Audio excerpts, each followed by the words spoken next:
বাংলা শুভ নববর্ষের প্রথম দিনই জল্পেশ মন্দিরে উপচে পড়া ভিড় লক্ষ্য করা গেল পুণ্যার্থীদের। উত্তরবঙ্গের ঐতিহ্যবাহী জল্পেশ মন্দিরে বাংলা নববর্ষের প্রথম দিনই মঙ্গলবার উপচে পড়া ভিড় লক্ষ্য করা গেল। গত বছরের তুলনায় এবছর ব্যাপক ভিড় হবে বলে আশা রাখছেন মন্দির কমিটি।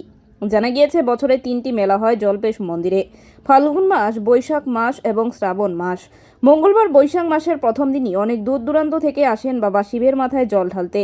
জানা গিয়েছে, জল্পেশ মন্দিরে মানত করলে নাকি সেই মানত পূরণ হয়, এমনটাই জানিয়েছেন পুণ্যার্থীরা।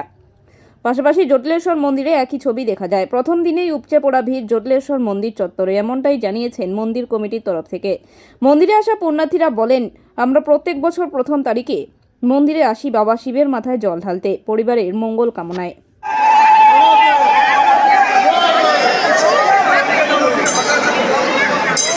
দেখি একটু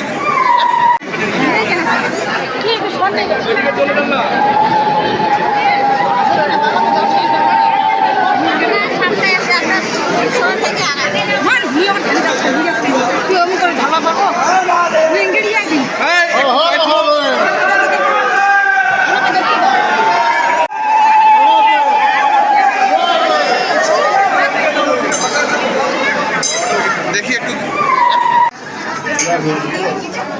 সেটাই তো দিতে পারছি এবার এখানে হবে